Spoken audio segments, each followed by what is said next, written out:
Welcome. So today's audio is going to be around deep desire without desperation. So a lot of the times when we hear desire, we think that like it's just so far away from us, or that we have to prove and perform in order for the desire to come into fruition or to be completed.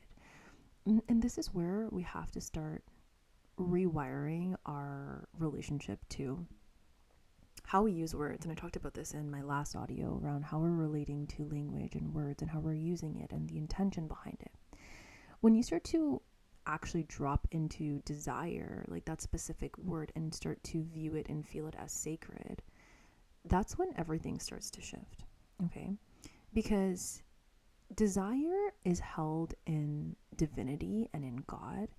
Okay, those, like, these desires, I always say this, the desires that have been placed into your heart, they're not there as a coincidence. They're not there to kind of tease you and say, hey, I'm here, but you can't have me. That's not how it works. There is sacredness in desire, and it has been intricately planted into your heart for a reason. Okay? Now let's talk about the desperation part of this, because a lot of the times when we're trying to fulfill a desire, we can move from a lens of desperation and a desperation approach because we're so open-hearted, because we're so passionate about what we want, right? But when we go into desperation, that's where we forget that we are the actual source. You are the source, okay? Desperation, when we move into that, it's a scarcity energy, right? So listen, you can want deeply. You can crave intimacy, expansion, love, wealth, health, everything that is your desire. But when you start to grip it too tightly, when you start to chase it, when you start to perform, or you try to twist yourself and warp yourself to get what you want, okay? And when I say twist yourself and warp yourself, I mean like being something that you're not, okay?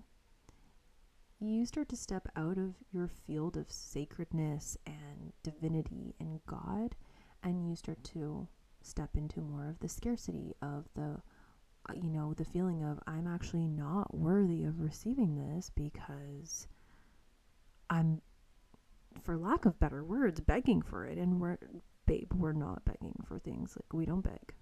We don't beg. We attract. We are magnetic. Okay, like we do not have to beg for our desires.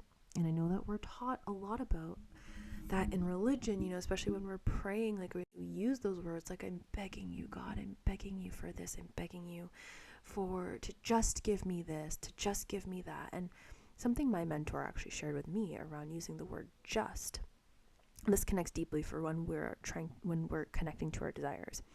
But the word just is literally telling yourself like that you're settling. If I can just get this, then I'll be happy. Okay, so be mindful of when you're using just. Sometimes you need to use it for certain things, that's fine.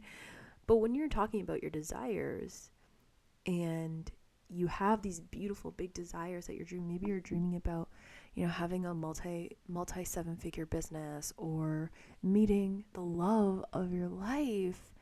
And then maybe you meet someone and you say, well, they meet most of what I want, but they're missing certain key things, but I'll just take what I can get. That's coming from scarcity. That is out of desperation, and we're not doing that, okay? Same thing in your business. When you are looking to attract in soul clients, and you notice that maybe some of your clients that you're attracting in are very needy and very codependent on you, and that's not what you want, right? But maybe you're like, okay, they're paying me and I need the money. Like, no, you get to work with people who you love working with, and you also get to be wealthy and abundant. Okay? All of these things are connected to how deeply you can be in self-trust and in sacredness with your desire. Okay. Now, desperation, it's not about how much you want something necessarily. It's about forgetting your own timeline. It's about outsourcing your safety to whether or not it arrives. Okay? And it's about leaking your magnetism in hopes someone else will fill it. Right? We're not trying to be in that energy where we're hoping for someone to come along, where we're giving our power away, where we're forgetting about our own timelines. Okay? All of what I just described is around desperation. But this is the shift that you need to come into, is desire gets to be open-hearted and not frantic. Because when we move from franticism, whatever, I don't know if that's a word, but when we move from that space of chaos, it's bringing us back into scarcity. So we're not moving from that. Okay, we're moving from open-heartedness. Okay, you can hold your desires lightly and trust that they're going to flourish and grow. You can trust that it will meet you, or something better is actually coming to fruition for you. And maybe that's going to take a little bit more time. Because your worth isn't conditional on the outcome. It's not conditional on the outcome. Okay, you are already worthy right now in this very moment as you're listening to this. And I want you to place your hand on your heart right now and really feel that worthiness. Your heart is beating. That means you are worthy. You've come from source. You are an extension of God. You're an extension of the divine. And that cannot be negotiated by any money, any type of love, any business, anything. And I know that as our human selves, we can feel like that we can feel that our worth is based on, an outcome, an achievement. But again, that comes from the desperation energy. It comes from the scarcity energy. So, another thing too is with your desires is you have to let yourself want. You can't restrict yourself. I saw this piece of content online of someone, I don't know who it is, but I'm not going to call them out anyway, but it was on TikTok, and they kept talking about how, there's so many people, there's always somebody who has it worse than you. And honestly, obviously that's true, but why are we focusing on shaming ourselves into feeling grateful for what we have? You can feel grateful for what you have, and you can also want more. Those two can exist at the exact same time. But if you continue to shame yourself and say, oh, well, it could be worse, or somebody has it worse than me, there's, kids starving in Africa, and that's all true. And we can have compassion for those situations. But if you identify yourself with that type of mindset and that type of lens, you're shaming yourself again and again and again. And let me tell you from my own experience is your desires and shame, they are not in the same category. Your desires should be turning you on. Okay? Your desires should be lighting up within you. You should be feeling it on a visceral level. And feeling it so deeply that you're not ashamed of it. You're proud of it because you're tapped into that next identity who's holding that. Even if it's not in your 3D reality yet. Let yourself fucking want it. Let it turn you on. Let yourself get excited about it. Let yourself fucking daydream about it.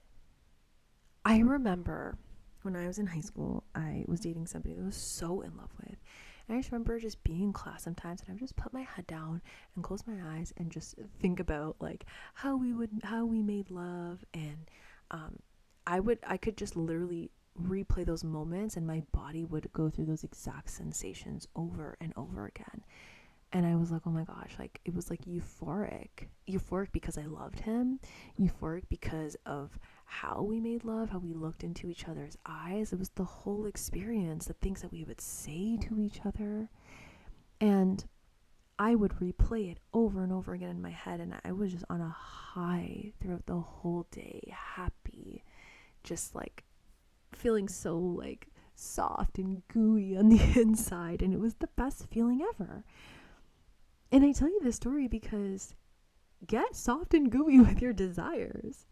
Fall in love with your desires. Fall in love with who you are presently right now, and the process of you recalibrating to that version of yourself. Because it's not, I always say this, and there is a part of this is true, it's the becoming and the unbecoming, but it's also about the remembering of your desires. Because you, before you came here to this earth, like, you had an agreement that you were going to complete these desires, that you were going to fulfill them. You already saw it happening before you came, like as you were a soul, before you came into this physical world. You already had this planned out, right? Now it's just about remembering and about awakening that energy and that consciousness of your desire, and having it awakened within you, within your physical body, within your spiritual body, your energetic body, your emotional body, and activating it on a sensual level. When I say sensual level, I mean activating all the senses, just like I described with, my high school lover that I was so in love with, and feeling all those things viscerally, right? And the reason I could do that is because I went through the experience. I remembered, like I was always remembering. And even if you don't quote unquote remember and feel like you can't connect to that desire, what that tells me is that there needs to be a deeper connection with yourself. Okay, and it needs to be a brutally honest connection too. Like, where are you selling yourself short? Like, where are you not looking at your shadows? And this is not a blaming game on you at all, but if you want to create a different life, like, there are really hard things that you're going to have to face. And sometimes we have to face those hard things before we get to the 3D connection of the desire, of it actually coming to fruition. So don't wait on yourself, and let yourself have fun with connecting to deep desire. Think about if somebody was desiring you. I want you to do this. Maybe close your eyes right now and just take a deep breath. If somebody was desiring you, how do you think, like, based on how you know yourself, how do you think they would be envisioning you? Okay? And use the senses right now. How would they feel you physically and emotionally? How would they touch you? How would they look into your eyes? Even what scents, like what aromatics would you identify yourself with? I love to identify myself with peppermint and chamomile. Like, those are very calming scents, and that really resonates with my energy. So what scents resonate with your energy? For somebody who's desiring you, how would you taste to them? What types of feelings would you evoke within themselves?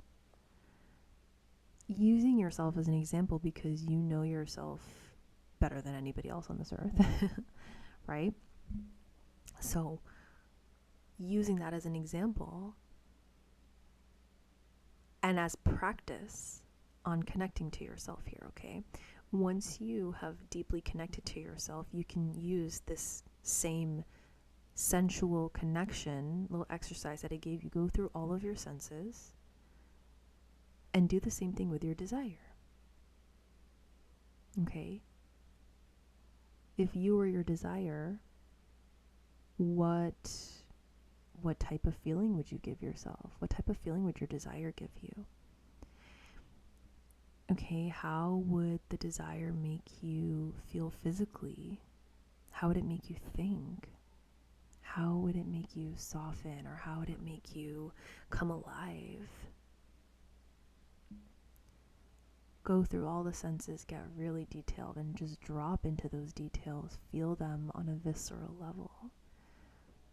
And when you have those two, like the desire for yourself and then the desire itself, whatever desire you're connecting to, those two go hand in hand. Because if you've ever heard of the expression, like what you desire desires you, you're going to have to know how to desire yourself. And this is the gap in all of it, is like falling in love with yourself is going to get you everything that you want.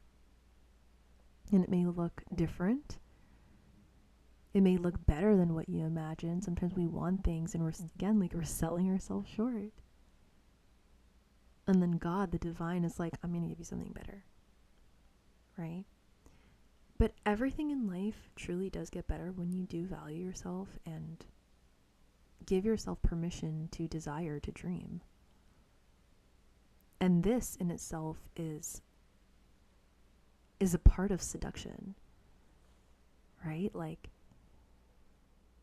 again, let's go back to my high school story. Like my ex-boyfriend didn't even know he was seducing me. Like, it was just the experience that I felt. And I was like, oh my gosh, like that whole experience, I was like, wow. And that was deep seduction, like both obviously like on an intimate level, but you can do this with anything.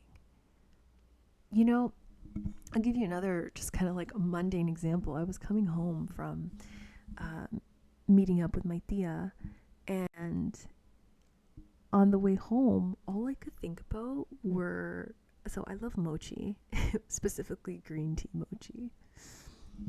And all I could think about was this mochi. And I was like, oh my God, like, I just can't wait to taste its softness, like the gooiness of the outer layer, and then like the rich creaminess and the green tea flavor on my tongue. And I could just, again, everything feels so visceral to me because I'm somebody who is so connected to their senses.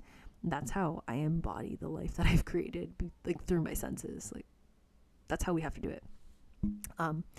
But I was, oh my gosh, I was so excited. And I knew that I had that mochi waiting in my freezer. I knew it was there, and I knew it wanted me, because if this is sounding so silly, but like, if it didn't want me, then I wouldn't have bought it. Right? And like I said, the richness of it, the outer layer, the gooiness, I know how the texture feels when I bite into it. That first bite, it's like, ooh, and how it feels on my tongue, and how my senses just come alive. This is just, again, a mundane example. And you can literally activate your desires through connecting to your sensations.